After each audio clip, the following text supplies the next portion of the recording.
Hello and welcome back to the final lesson of Chapter 4, World War I with Mr. Smock in American History. Today we're going to talk about the end of World War I, how America has a very large role in the end of World War I, also a very unfavorable role as we look at world history and the future after World War I. So to start off with, Woodrow Wilson decides that it's his duty as the President of the United States to go and negotiate for the terms of peace at the Palace of Versailles, for the Treaty of Versailles. He is going to be the negotiator on behalf of the United States. And this is very unprecedented. It's not unprecedented in the fact that a president goes and negotiates terms, but for the span of time that he is gone for nearly 6 months before he returns. Treaty of Versailles, he wants to make sure that certain things are looked after. Remember, he has an idea of moralistic diplomacy in that the decisions that are weighed in on should have a right and a wrong evaluated in the process. And so he comes prepared with him and his aides and those that are around him with a list of what he calls his 14 points of peace. Wilson's 14 points. The first point is that there should be no secret treaties among nations, no secret alliances, much like the Triple Entente and the Triple Alliance that sprung World War I from a one-on-one battle or war to a multi-nation secret alliance pulling alliances and other nations in. The second is that there should be freedom of sea maintained by all, that the open seas should be accessible and equally accessible by everybody. Just because a nation controls multiple territories across the globe and has naval power does not mean that they have control of the ocean. The third is that tariffs and other economic barriers among nations should be lowered or abolished, and that there should be free trade between nations as they see fit. If I want to buy or if I want to trade more with a nation, I should have the ability as a nation to do that, and tariffs need to be removed. Remember, as a part of his new freedom plan in his first term, he thought tariffs needed to be abolished in the U.S. Now he's bringing that to the table as a negotiator on the international scale. He also thought that arms should be reduced to their lowest point the lowest point that is consistent with domestic safety. He didn't say that your armies and navies had to be abolished and completely thrown away, because there's always the chance that you need them for civil unrest, for another nation declaring war.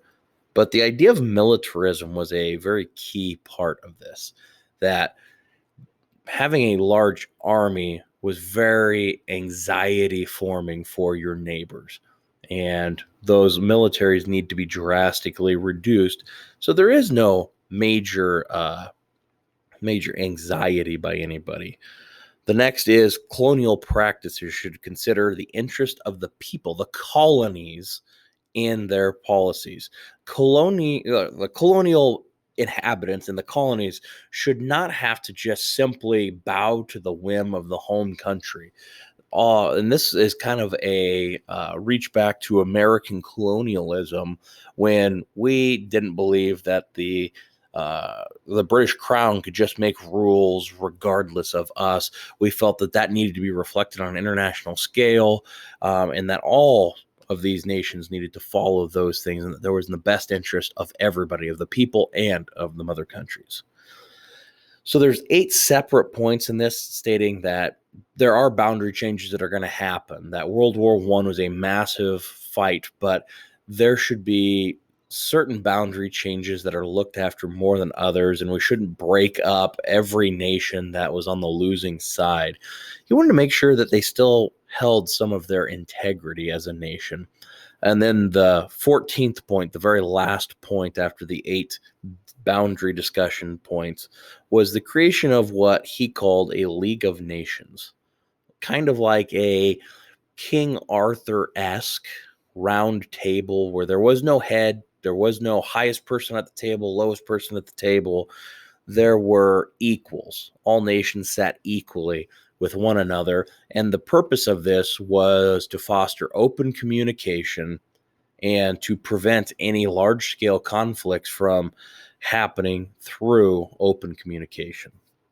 So as Wilson comes to the Versailles discussions, he does demand some respect because America kept the Allies supplied, and at the end came in for the victory with our army. But we also were only there for 18 months, and so his influence only goes so far. Many of these Allied leaders had won popularity in their offices by demanding to make Germany specifically, or the Central Powers, pay, both literally in money or to defang them and to demonize them through this peace process. The British Prime Minister, for instance, his campaign slogan was "Make Germany Pay." He was going to make them pay through the nose monetarily. The Italian Prime Minister promised that Austria-Hungary's territory, a good portion of it, would become Italy. Italy would grow, double or triple in size as a nation. And most notably, this discussion happened with what we call the Big Four powers. Woodrow Wilson representing the United States, Orlando on behalf of Italy, David Lloyd George on behalf of England, and George Clemenceau of France. Those were the Big Four. They sat at the table, and as actually almost the Big Three without Wilson, they made all the terms. Japan, who had been an ally from the beginning of the war nearly, wasn't even welcome to the table. None of the Central Powers. Germany wasn't present. Austria-Hungary wasn't present. Ottoman Empire wasn't present. Russia was never invited, even though they were in the war up until the very end.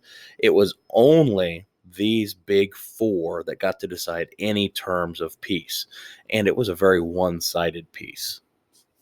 The Treaty of Versailles itself will officially, as a document, as a treaty in the war, that the fighting is done and the terms are given to the losers. It is going to break up the Ottoman Empire, and it's going to break up Austria-Hungary and create 9 new nations, 5 new nations from the Ottoman Empire and 4 new nations from Austria-Hungary. So it's going to completely change the map of Europe. It's going to, within its text, bar or forbid Germany from ever maintaining an army again. You cannot have an armed force. You can have a police force to keep civil justice within your government, but you cannot have a military again. It's going to give all of the territory back to France that Germany had taken and held throughout most of World War I, but it doesn't consider any of the territory that Germany had taken to Russia. Russia has no say, and so they lose all of that territory. It also is going to have, at the very end, a part about reparations, where Germany will be forced to pay the Allies to the tune of $33 million. And today that'd be like $530 million in today's money. And keep in mind, that is a huge sum of money. It's also the Treaty of Versailles is also going to strip Germany of all of its territory outside of Germany. So no colonies. No colonies means no raw materials. No raw materials means no industrial production, which is what Germany is going to rely on to make any money so they can pay back reparations. And so it's a very poor plan on behalf of the Allies, but the Allies desire vengeance. They only want revenge for the war. And then comes the coup de grace, the last straw, the possibly the most demeaning and most harmful part of the Treaty of Versailles, the war guilt clause. Germany has to accept sole responsibility. They are the only ones responsible for all of the atrocities, all of the death, all of the money that was spent on World War I. It is all their fault. They have to own it. They have to sign into this. Like I said, there's no way that they can repay it. There's no way that all of the fault lied with them. And so for many Germans, the Treaty of Versailles was a victor's peace, that they were almost forced at gunpoint to sign this treaty that had nothing in it that was of benefit to them, and they lost totally and wholly. It's important to note that in this process of writing the Treaty of Versailles, that Woodrow Wilson is going to have to concede one of his points after another. He came with 14 points that were a pretty good list of how to make a lasting peace on a global scale, and none of them make it in except for his League of Nations. The League of Nations gets written in because he drags his feet and he puts his heels in the ground and says there has to be some sort of measure for lasting peace.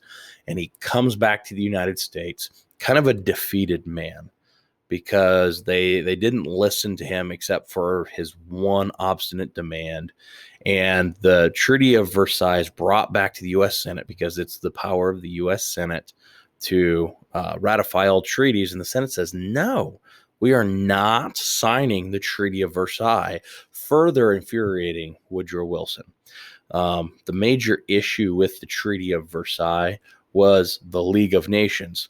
It felt, many Americans in the Senate felt that by joining into the League of Nations, that America would be giving up its own sovereignty or decision-making, be stripping powers away from Congress like war powers. And so the U.S. never signed the Treaty of Versailles and will never join the League of Nations, but will send a member occasionally to listen in on delegations. And so the whole process seems to have been a massive failure for Woodrow Wilson and the United States. It is important to note that the United States will draft its own separate peace treaty with Germany away from the Treaty of Versailles. And so what's the legacy of World War I? Everything here builds. At this point, there is no reason for Germany to honor the Treaty of Versailles. There's nothing in it for them. There's no benefit to them to honor this Treaty of Versailles. They have to pay massive reparations, which is going to cause a massive depression in Germany at about the same time America goes through their Great Depression. They have to own responsibility. So in the international community, they are almost like a second-class or third-class citizenry country. The German people are going to despise the Allies. Your French, your English, even your Americans. They're evil. Everything that they have done against us needs to be revenged. And that's where Adolf Hitler is gonna get his power. That's where Adolf Hitler is gonna see his rise. He's gonna play on that hatred. He's gonna play on the desire for vengeance. And 20 years later, we're going to be right back at World War. But that is a topic for another day. This is the end of World War I in American history in Mr. Smock's class. We will be back at a later date with Chapter 5, the 1920s.